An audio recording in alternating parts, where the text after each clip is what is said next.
ফরিদপুরে ৮ বছরের শিশুকে ধর্ষণের অভিযোগে এক যুবকের যাবজ্জীবন সশ্রম কারাদণ্ড এবং ৫০,০০০ টাকা অর্থদণ্ডের রায় দিয়েছে আদালত। দুপুরে নারী ও শিশু নির্যাতন দমন ট্রাইব্যুনালের বিজ্ঞ বিচারক জেলা ও দায়রা জজ শামীমা পারভীন এ আদেশ দেন।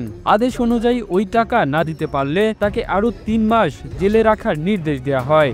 সাজাপ্রাপ্ত ওই ব্যক্তির নাম আমিরুল মৃধা। তিনি ফরিদপুরের বোয়ালমারী উপজেলার খরসুতি গ্রামের মৃত আনোয়ার মৃধার ছেলে। রায় ঘোষণার সময় আমিরুল মৃধা আদালতেই উপস্থিত ছিলেন। রায়ের পর তাকে পুলিশ প্রহরায় কারাগারে নিয়ে যাওয়া হয়।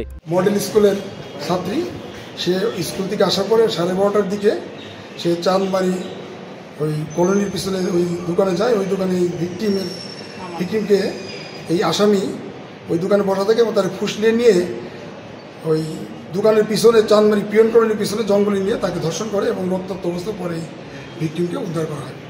এজাহার সূত্রে জানা গেছে, ওই শিশু ফরিদপুরের সালথা উপজেলার ভাওয়াল ইউনিয়নের ইউসুফ দিয়া গ্রামের বাসিন্দা। তবে ঘটনার সময়ে ওই শিশু ফরিদপুর পৌরসভার কমলাপুর পিয়ন কলোনিতে বসবাস করতেন।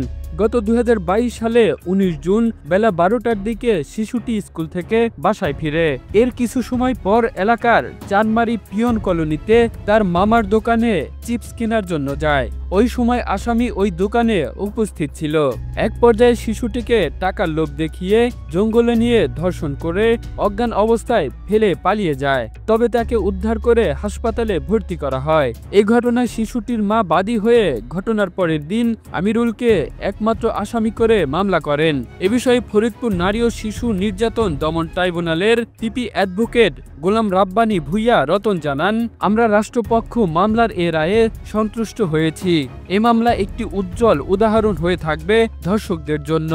আদালত সূত্রে জানা যায়, মামলার তদন্তকারী কর্মকর্তা ফরিদপুর কোতোয়ালি থানার এসআই মোহাম্মদ মিজানুর রহমান গত ২০২৩ সালের ১৮ জানুয়ারি আমিরুলকে অভিযুক্ত করে আদালতে অভিযোগপত্র জমা দেন।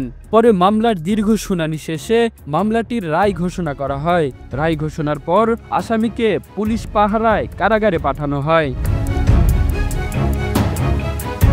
Kamrul Islam, the news Bangladesh, national desk.